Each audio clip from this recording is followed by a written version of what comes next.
Good morning student. ये video बनाने का जो मेन मकसद है वो है आप लोगों से कुछ बातें करना। आई होप कि आप लोगों का जो इंग्लिश का पेपर है वो बहुत अच्छा हुआ होगा।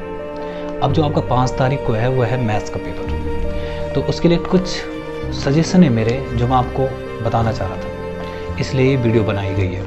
ओके, तो कुछ टिप्स हैं जो मैं आपको देना चाहूँगा। पहली टिप्स, जो आपको एग्ज़ाम के दौरान 20 मिनट एग्ज़ाम पेपर को पढ़ने के दिए जा रहे हैं, उसमें आप केवल एग्ज़ाम पेपर ही पढ़ें, क्योंकि एग्ज़ाम पेपर पढ़ने से आपको उसमें होने वाले इंस्ट्रक्शन के बारे में पता होगा। ओके, कि मतलब उसमें क्या इंस्ट्रक्शन दिए गए हैं। उससे क्या होगा, कई बार बच्चे क्या करते हैं कि जैसे 2 नंबर का जो क्वेश्चन पेपर है, मतलब 2 नंबर का जो क्वेश्चन है उसमें आप बहुत ज़्यादा लिख लेते हैं। अगर एग्जाम्पल के तौर पर मैं बताऊँ, स्टैटिक्स चैप्टर लेते हैं। अगर किसी क्वेश्चन में मीन के बारे में पूछा है और वो केवल 2 नंबर का क्वेश्चन है, तो उसमें आप मीन एज्यूम मेथड या स्टेप डिविएशन मेथड क्यों करेंगे? उसमें आप डायरेक्ट मेथड यूज़ करेंगे ना, ताकि आपका टाइम भी बच जाए और मैक्सिमम आपको 2 नंबर मिल जाए। ओके, तो इंस्ट्रक्शन आप ज़रूर पढ़ें। इंस्ट्रक्शन से आपको पेपर के बारे में पता चलेगा और उससे आपके दिमाग में एक खाका भी बन जाएगा कि कौन सा क्वेश्चन आपको पहले करना है और कौन सा सबसे लास्ट में। ठीक है। दूसरा, जब आप क्वेश्चन पेपर सॉल्व करें तो उसके लिए सबसे पहले आप उन क्वेश्चंस को सॉल्व करें जो आपको बहुत अच्छी तरह से आते हैं। या आपने बचपन से आपने टीचर से सुना होगा कि ऐसा क्यों कहा जाता है। ऐसा इसलिए कहा जाता है क्योंकि जो एग्जामिनर है वो आपको नहीं जानता ना, वो रेगुलर है आपके साथ, वो आपके साथ फैमिलियर भी नहीं है, जो आपको मतलब आपको ये पता हो उसे कि आप अच्छे बच्चे हैं या मीडियम हैं या आप वीक हैं। तो वो सिर्फ आइडिया लगाता है आपके किए हुए क्वेश्चन से। उसके लिए आप एक रोल नंबर हैं, ठीक है, तो वो आपको जज करेगा आपके किए हुए क्वेश्चन से। जैसे कि आप पहला क्वेश्चन करते हैं और वो आपने जो है बहुत अच्छा किया, दूसरा क्वेश्चन भी बहुत अच्छा किया, तो जो लास्ट के 1-2 क्वेश्चन आप माना उसमें थोड़ा कन्फ्यूज़न भी है आपको, तो वो छोटी मोटी गलतियाँ आपकी माफ़ करेगा। ठीक है, क्यों? ये सोच के कि जो शुरू के क्वेश्चन आपके वो बहुत अच्छे हुए हैं। अगर आप शुरू के कुछ क्वेश्चंस आप गलत करेंगे तो उससे क्या होगा, उससे जो है आपकी इमेज गलत बनेगी उस एग्जामिनर की नज़र में। तो इसलिए हो सकता है कि बाद में आपके अच्छे अच्छे क्वेश्चन भी हैं उसको वो उतनी अच्छी तरह से जज ना करें। ओके,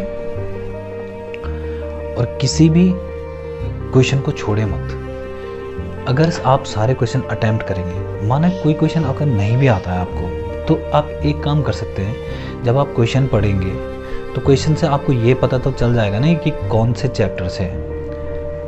अगर माना आप क्वेश्चन पढ़ेंगे तो क्वेश्चन से आपको ये पता तो चल सकता है कौन से चैप्टर से, तो उस चैप्टर से कुछ ना कुछ तो लिखेंगे आप उसमें। अगर मानो कोई क्वेश्चन अर्थमेटिक प्रोग्रेशन से है तो उसका आप फॉर्मूला लिख सकते हैं उसमें, क्योंकि जो बोर्ड में मार्क्स डिस्ट्रीब्यूशन होता है वो एक स्टेप वाइज होता है। तो अगर आपने एक वहाँ पे एक फार्मूला भी लिखा होगा, कोई भी फार्मूला लिखा होगा उस चैप्टर से, तो आपको दे तो देगा, वो आधा नंबर तो दे देगा तब भी। तो अगर आप हर क्वेश्चन में कुछ ना कुछ लिख के आ रहे हैं तो कुछ ना कुछ तो मिलेगा आपको उन पे। तो सबसे पहले मैं ये कहूँगा कि आप किसी भी क्वेश्चन को छोड़े ना, अटेम्प्ट सारे क्वेश्चन करने हैं आपको। ओके, और एक चैप्टर आपके पास कंस्ट्रक्शन, ठीक है, उसको अधिकतर लोग लाइट में लेते हैं, पर इतना ध्यान रखिए कि उससे जो है 3 या फिर 4 नंबर में एक क्वेश्चन पक्का आएगा। और दोनों एक्सरसाइज मिला के कुल 7-8 क्वेश्चन हैं वो जिनसे ही आएगा पक्का। तो उन 6-7 क्वेश्चनों को आप पक्का प्रैक्टिस करें, क्योंकि वो चैप्टर बहुत छोटा है पर 3-4 नंबर दे के जाएगा। तो उसे छोड़े ना, पक्का करें उस क्वेश्चन को। ठीक है, वो 7-8 क्वेश्चन आप पक्का करेंगे, उससे आपका एक क्वेश्चन पक्का आएगा। और एक और बात कि जब बच्चे एग्ज़ाम के लिए निकलते हैं तो ज्योमेट्री बॉक्स भूल जाते हैं अक्सर, तो वो ज्योमेट्री बॉक्स भी आप अपने साथ रखें, क्योंकि एग्ज़ाम में आप इधर उधर मांगेंगे नहीं हो पाएगा। ओके, अक्सर मैं देखता हूँ कि मोबाइल के बच्चे बहुत शौकीन होते हैं। एग्ज़ाम के दौरान प्लीज़ इसे अवॉइड कीजिए, क्योंकि अगर आप जिस कमरे में आप पढ़ रहे हैं उस कमरे में अगर आपका फ़ोन भी है तो एक सिंपल सा नोटिफिकेशन में अगर आपको आता है तो हर किसी के अंदर क्यूरियोसिटी होती है कि किसका नोटिफिकेशन है, किसका मैसेज है। ओके, तो उसके लिए आप क्या करेंगे कि अपने फ़ोन को आप तब तक अवॉइड करेंगे जब तक कि आपके एग्ज़ाम नहीं होते। और अगर कॉल आ गई तो समझ लो आपका 15-20 मिनट आपका वो तो वेस्ट हो गया।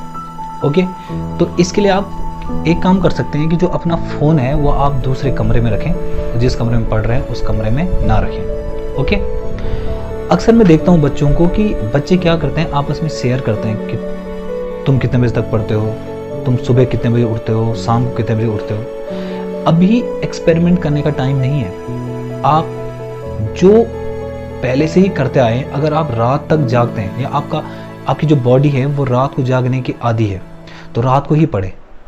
अगर आप सुबह जल्दी उठने के आदी हैं तो सुबह ही पढ़िए। ज़रूरी नहीं कि आपका दोस्त अगर जो है सुबह 4 बजे उठ रहा है और जल्दी सो रहा है तो आप भी वैसा ही करें। समझ में आया? आप जो मतलब जैसे आपका जो तरीका है पढ़ने का, कई लोग रात को पढ़ते हैं, ठीक है, सुबह थोड़ा देर में उठते हैं। कई लोग जो है सुबह जल्दी उठते हैं तो रात को जल्दी सो जाते हैं। तो अभी एक्सपेरिमेंट करने का टाइम नहीं है। आप वही तरीका अपनाएं जो आप करते आए हैं, क्योंकि अभी एकदम दूसरे तरीके में स्विच करने में आपको प्रॉब्लम हो सकती है ना। तो अभी केवल अपना ही तरीका अपनाएं, ठीक है। एक और चीज़ है कि पर्याप्त नींद जरूर लें। कई लोग क्या करते हैं, 2-2, 3-3 घंटे ही सोते हैं एग्ज़ाम के दौरान। उससे क्या होगा कि आप बीमार पड़ सकते हैं। एग्ज़ाम तभी तो दोगे जब आप ठीक रहेंगे। तो एग्ज़ाम के दौरान नींद का पर्याप्त होना भी बहुत ज़रूरी है। तो आप नींद भी पर्याप्त लें, ठीक है। और हो सके तो आउटिंग से बचें। अभी आउटिंग का मतलब क्या होता है, जैसा आप बाइक राइडिंग करते हैं, स्कूटी राइडिंग करते हैं, और आप कैसे करते हैं ये मुझे पता है। तो भगवान न करे कुछ मिस हैपनिंग हो गई, तो इन चीज़ों को फिलहाल अभी आप अवॉइड कर सकते हैं जब तक आपके एग्ज़ाम नहीं होते। एक बार आपके एग्ज़ाम हो गए फिर उसके बाद बहुत टाइम है आपके पास ये सब चीज़ करने के लिए। आप इंजॉयमेंट कर सकते हैं, आप दोस्तों के साथ घूम सकते हैं। फ़िलहाल 1 महीने के लिए प्लीज़ मैं रिक्वेस्ट कर रहा हूँ आप लोगों से, बाइक स्कूटी ये सब चलाना बंद कीजिए। तो स्टूडेंट, साल भर पढ़ाया है मैंने तुम्हें, मुझे पता है कि तुम्हारे अंदर कितना पोटेंशियल है। तुम सब में एक ग्रेट पोटेंशियल है, एक बहुत अच्छा पोटेंशियल है। बस ज़रूरत है थोड़ा सिंसियर होने की, थोड़ा सीरियस होने की, ठीक है। तो आप सीरियस हो जाएं।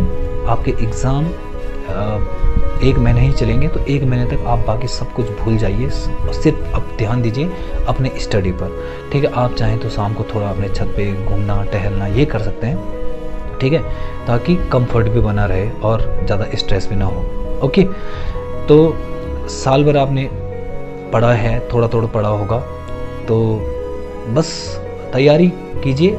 कोई भी प्रॉब्लम होती तो आप मुझे व्हाट्सएप के माध्यम से या फिर कॉल करके कुछ भी पूछ सकते हैं। ओके, तो good luck student for your maths exam. Okay, I hope कि आप लोगों का जो मैथ्स का पेपर है वो बहुत अच्छा जाए, और मैं भगवान से दुआ करूँगा कि आपका जो पेपर हो वो बहुत अच्छा हो। Okay student, good luck.